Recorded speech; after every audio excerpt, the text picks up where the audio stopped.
50 Cent has reportedly revealed that he possesses additional footage that allegedly links Diddy to the murder of Tupac Shakur.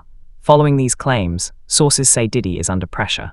His legal team has allegedly filed cease and desist notices with Netflix in an attempt to remove 50 Cent's documentary series. At the same time, 50 Cent claims he has been receiving threats. So this is what Diddy doing, y'all. All right, the diddler has sent 50 Cent some damn flowers while he locked up, bro. All right, we all know Diddy is mad about this whole docu-series that 50 put out on Netflix and is #1 going crazy, so you know he mad. Now, according to 50, all right, these are some warning flowers. Y'all know how Diddy used to get down. You know, he used to send people shit in the mail. He'll send a nigga to blow up a car. Y'all know how he get down. So if he mad, clearly he's mad about this documentary. Bro sent 50 some flowers at his hotel while he was in Miami, bro. Now, I ain't gonna show the address on these flowers, but 50 posted the whole address. Now, in the caption, 50 said, "What kind of gay shit is this? Diddy send me flowers at Club 11, LOL. LOL, why all the foreplay? Get busy. You know I'm stupid." Then he commented again and said, "A warning. I'm 90s grimy. You don't warn me. LOL." So y'all know why Diddy sent this. He ain't send it because he happy or proud of 50 for dropping this goddamn docuseries on his demon ass, bro. According to the documentary, Diddy believes that 50 Cent is the only person capable of fully exposing him. Netflix released the 4-part series, Sean Combs, The Reckoning, on December 9 after nearly 2 years of investigation. The project reportedly presents allegations using eyewitness accounts, former insiders, industry veterans, and previously unseen material. Overnight, lawyers for Sean Diddy Combs trying to stop the release of a Netflix docuseries due out today. The series contains never-before-seen footage of Combs debating strategy with his lawyers in the days leading up to his arrest in New York last year. It also includes video of Combs greeting fans in Harlem. Off my back, bro. Long as you wear it, I'm gonna wear it. Long as you wear it, be with it. I'll accept it. And then saying this about the interaction moments later. I need some hand sanitizer. Hold on. I got it. I've been out in the streets amongst the people. Yeah, I gotta take a bath. Like the amount of people that actually I'm coming in contact with, like that's what I have to do. You know what I'm saying? It's like 150 hugs. Now, Combs' lawyers are demanding Netflix pull the series, threatening legal action, claiming Netflix is using stolen footage that was never authorized for release as part of what they call a shameful hit piece. The series is executive produced by Combs' longtime rival, Curtis 50 Cent Jackson, and director Alex Stapleton, who said, quote, "We obtained the footage legally and have the necessary rights," end quote. Before the cease and desist demand was sent yesterday, Stapleton and Jackson sat down with our Robin Roberts to discuss the series. How do you respond to people who say that it's more about the disdain that you have for Sean Combs than it is for giving the victims a platform? It's not personal. The show is not completely the perspectives of people that did not like Sean. Not everyone needed to have an allegation to be a part of this. The series claims to include footage that was never meant to be made public. It allegedly shows Diddy discussing legal strategies and witness management. Some individuals interviewed in the documentary claim they were offered money to remain silent and that these recordings were intentionally hidden for years. So let's start at the top with the hotel video, which I did a double take because I thought, wait a minute, isn't this Fiddy's documentary? What is he doing with video from inside Diddy's hotel room, which clearly looks to be sanctioned by Diddy? It almost looks like Diddy was shooting a documentary. He thought this whole thing might go away and just wanted to have some really good content for afterwards. How the hell did this video get in the hands of 50 Cent, the arch nemesis of Diddy? Well, I think it was delivered legally, supposedly what they're saying. I think what happened was that when he did this video in the hotel, he was probably thinking that he was going to probably be acquitted and he was going to probably get out and he could probably run back his last days that before he got arrested so he can use that for some footage later on. But it sort of backfired on him because now I don't think he wanted it to get out.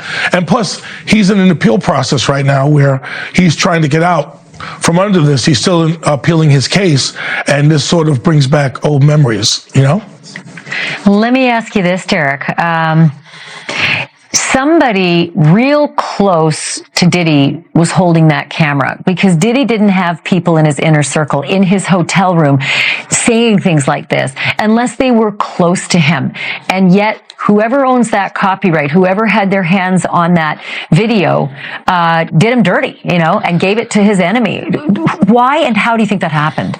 Well, I think the person that probably did the video footage wanted to get some recognition for having that type of footage. And I think, I don't know if they signed a no-compete clause or an NDA, but that person turned that over apparently, and it went to 50 for the documentary, which he used. What has shocked many viewers is that 50 Cent appears far from finished. In a recent interview, he stated that more footage exists that could further challenge Diddy's public statements. According to claims, a second installment may be released online, focusing on additional serious allegations. Think Puffy was involved in the shooting? Only they can answer that question. I have my own opinion, but I wouldn't slander their name like they did mine. I wouldn't say things that I knew, you know what I mean? I believe so. I do believe so. I have proved things that I can say that will back up my claim, but this is not for the world to know about. You know what I mean? It's between me and him, and only he knows. So every time he say it didn't happen, that's the only thing that makes this become an issue to everybody. Because you seen what I said in the Vibe article. I basically bowed out and was going to go ahead about my life. The next issue, that wasn't even the next issue, because them cowards waited about 4 issues before they got their story together. 4 issues later, half of New Yorkers commenting on me getting shot. And before, they was all like, we didn't see nothing. In the first issue, we did, Vibe viewers. Nobody seen shit. The 4th issue, when they came back with a reply, everybody knew what I did. They knew what I said. I was acting. Who gets shot 5 times in acts? Oh, I didn't get shot 5 times in their vision. I only got shot once because they found the bullet. The police found it, but now they the cops. Now they doing detective work. They found the bullet. Oh, you found the bullet, huh? So what is this other shit in me then? What was the doctors talking about? What? Can you explain these other holes in me? How'd I get gunpowder all over me? That insulted my intelligence. So yes, I did say Thug Life was there. Yes, I bowed out, all of that. But when they said that, they breathed new life in me. The documentary suggests that many figures in the music industry have since distanced themselves from Diddy. It also presents a theory that Diddy played a central role in escalating tensions between Tupac and Biggie, despite both artists once having mutual respect for each other. I think my favorite thing about 50 Cent's Netflix Diddy documentary is how he built a timeline off of this information. And one of my favorite parts of this documentary is them really getting into the timeline of events when it comes to Tupac and Biggie. And it really gives us a lot of perspective from people that were close to the situation. And a lot of people allege in this documentary that they believe that Diddy was very jealous of Tupac.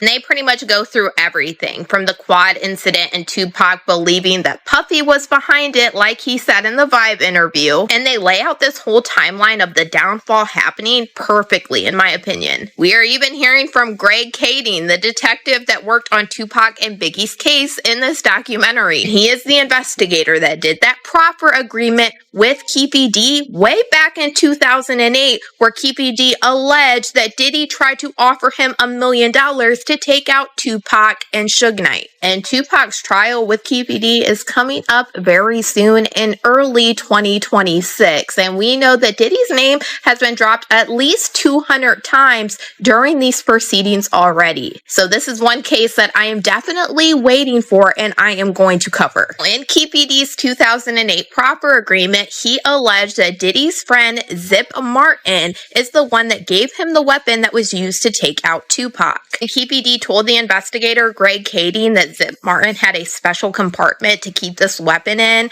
his car that he drove to Las Vegas. And in this documentary, we have Greg Kading confirming that Zip Martin did drive the same type of vehicle that Keefe D alleged to Las Vegas this night. And then during this documentary, we heard from the former president of Bad Boy, Kirk Burroughs, who alleged during this time, Diddy had him hiring a whole bunch of people and getting cars to drive to Las Vegas. And he is now very curious into why Diddy wanted to do this. And he said, in his opinion, he now believes that Diddy was behind taking out Tupac. One key event revisited is the November 30, 1994 shooting at Quad Recording Studios in New York. Officially described as a robbery, the documentary questions this narrative, noting that Tupac's jewelry was reportedly not taken, raising doubts among some investigators and witnesses. I think the hate stemmed from wanting to be him, idolize him off, he idolized Tupac because you got to realize when a woman looked at Tupac, they probably wanted him. Puff wasn't getting that type of fever from girls. You understand what I'm saying? Puff had to use his money. Puff had to use his position in order to get women. Now, I've seen him with some bad joints. And I used to look at them like this, like, not on no hating shit, but like, you wouldn't be here if he wasn't puffed. If this nigga had no money, you would not be coming out of his room like that. And that's for real, for real. You understand? I'll be like, yo, when I had to, cause most of the time I would walk some of them to the door, walk them to get their cabs or whatever like that. Or, take them down the street and get their cabs and everything like that. Now you'd be like, I'd be laughing. I just kept a smile on my face when it came to that shit. Cause I know for a fact, cause he said it himself. He said, I don't know how to talk to women. I don't know how to talk to girls. You understand? I said, you don't have to know how to talk to nobody. You a millionaire. You got it. So he was jealous of Pac because Pac ain't had to do that. Pac had that aura, you know what I'm saying? And he probably knew how to communicate with women. And most women who he talked to that said stuff, said about him. Gene Deal, who previously worked as Diddy's bodyguard, appears in the documentary sharing his perspective. According to him, there was jealousy and manipulation behind the scenes that the public never saw, contributing to rising tensions within the industry. Been insinuations in the past. They played video clips of, Sean Combs being asked in prior interviews in the 90s and 2000s, do you know who these men? Did you have any involvement? He's always denied it. To be clear, these are just allegations. But yeah, that was really, really shocking. And one of the sort of a little bit more of the backstory behind his alleged involvement with Tupac was that a lot of the interviewees in the documentary were saying that Biggie, who was signed with Bad Boy and who was really close with Diddy at the time, was starting to form a friendship with Tupac, and they were getting really close. And a lot of the interviewees were saying, in their view, Diddy didn't really appreciate that. So I think that a lot of the themes that you see again is coming up as him sort of wanting and needing to be the number one person in people's lives, whether it was personal, business. And it's really interesting because you see a lot of the themes that, again, the prosecution was trying to push forward that we saw in his personal life with Cassandra Ventura, always needing to be number one, not necessarily regarding the damages he's doing to other people in the prosecution's eyes, right? Playing out in the business sense. So the backstory is that he didn't appreciate the friendship that was forming between Biggie and Tupac, and therefore, that's where his alleged involvement came in. And then when, in terms of the non-payment, I think that was also a really shocking moment as well, because that's something we saw happening over and over in the documentary. Multiple people who were saying, I was cheated out of my share in the company. I wasn't paid hundreds of thousands of dollars. And allegedly, that's sort of how he treated the artists that were on his label. So again, it's the theme of always wanting to be number one and, not necessarily giving people their due, business sense or personal sense. Following Tupac's death, the documentary claims that Diddy's career and influence expanded rapidly. During this period, his relationship with Biggie reportedly began to change as Biggie grew more independent and influential in his own right. One of your big stars right now. Yeah. How much are you exaggerating with you now as a rapper because people coming to get you? I ain't exaggerating at all, man. That's real, son. That's real, yo. I ain't exaggerating at all, man. The more money you make, the more problems you get. And jealousy and envy is something that comes with the territory, man. A lot of people, it's just negative energy, like my man Puff say. It just surrounds you. It makes you depressed, So I got to rap about it. And that's one of the bad things about the game is when you get large, even your friends will turn against you, man. So I made a song about it. But how real is your threat of people constantly coming and wanting to shoot you? Man, that's real. I think about that every day. Every day it's real. That's how real it is. I think somebody's trying to waking up paranoid. I'll be really scared. I'll just be paro. That's just the way I am. You be seeing me. scared to death. As the East Coast-West Coast rivalry intensified, Biggie allegedly began receiving threats and feared for his safety. The documentary portrays this time as one of extreme tension, where violence felt increasingly unavoidable. I seen an interview that Puffy did with Fat Joe where he was talking about Biggie in his last moments in LA, and he told Fat Joe that he didn't want to go to LA, he actually wanted to go to London, but Biggie, he was the one that wanted to go to LA, and he was the one that was pushing to go to LA. That's not true. My name is Kirk Burrows. I ran Bad Boy Entertainment. I helped co-found it. I created the company with him. I raised from general manager to president. And at that time, I put all of those business plans together. And Biggie didn't want to go to LA, ended up going. What got him out there was a week ahead of time to ease him into the whole award show. He may not have wanted to go to London, but was talked into it.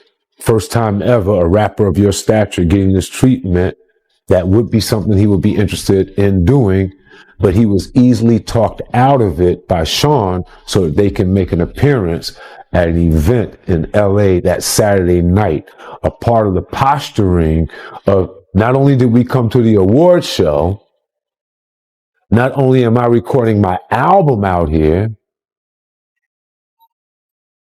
and Big is going to help me with some of the writing and maybe do something out here where me and him did this song in LA. I'm out on the town. And it was just too much. According to the series, Biggie was reluctant to travel to Los Angeles and preferred to go to London instead. However, claims suggest he was pressured to go to LA, where he ultimately attended events that placed him in danger. Let me ask you this. I get it. When you have a case that's 5 years old, it's hard to get overwhelming evidence that meets the burden of proof beyond a reasonable doubt.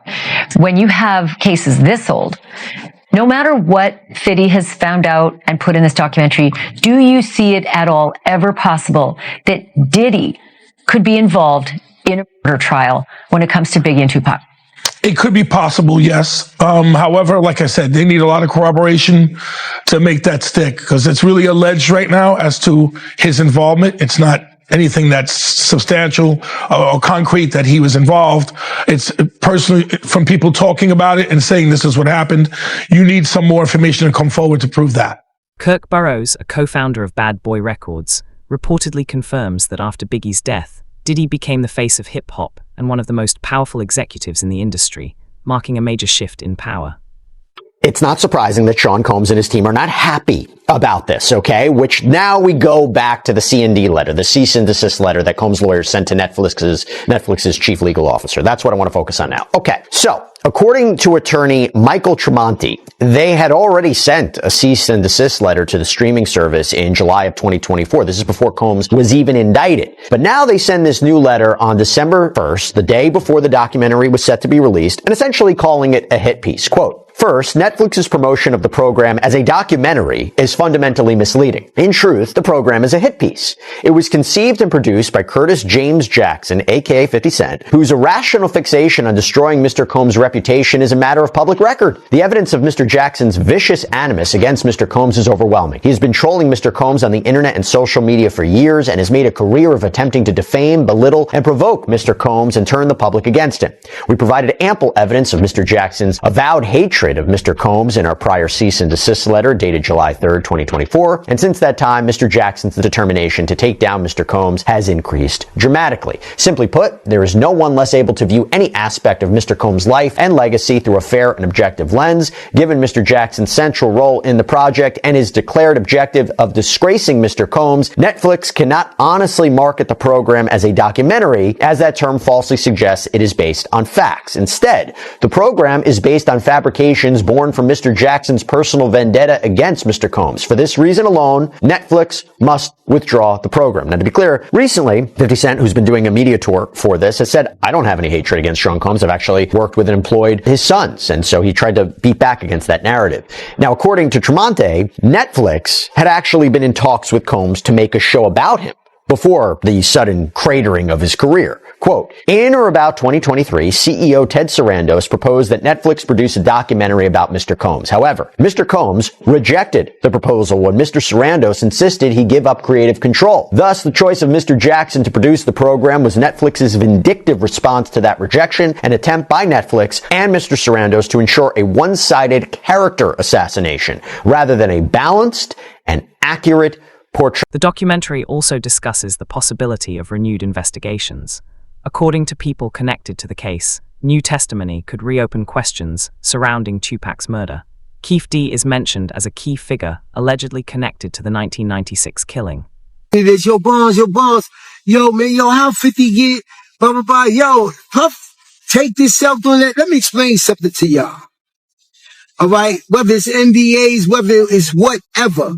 When these young boys come in, first of all, he only deal with young videographers because he want to rob them, and he know that they want the opportunity to follow Puff Daddy, P. Diddy. They want that opportunity. So they get him at a low price anyway. But when you stay out so many hours a day, Puff wants a videographer with him 24 hours a day on the call. Whether we on a yacht, whether we on a ship, wherever we at, he wants to videotape that, right? So now, they come to agreement. They come to whatever the pay is going to be. But then it be so many hours on that invoice that he don't want to pay. He gets in touch with the office. He gets in touch with the chief of staff. Yo, what is this I'm paying? What is this I'm paying? You know what you paying. You was outside all of these hours. It's 160 something hours in a week. You was outside 140. That's the invoice he put in.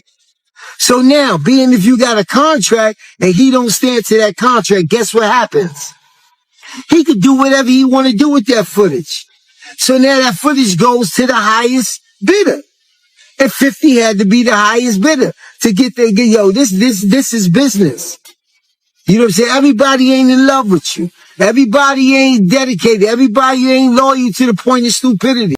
It is claimed that all footage used in the documentary was obtained legally.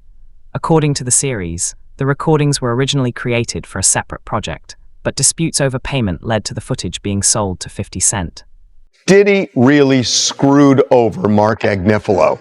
I gotta say, this is awful that Diddy owes his life to Mark Agnifilo, literally his life, because he could have gotten life in prison were it not for Mark Agnifilo, his defense lawyer, who had a brilliant strategy. And Diddy screwed him over when he hired this videographer to chronicle his life without telling Mark Agnifilo that when Diddy and Mark were on the phone, this videographer was recording what Mark clearly expected to be an attorney-client privileged relationship. Now, it is true that the client holds that privilege. The lawyer doesn't.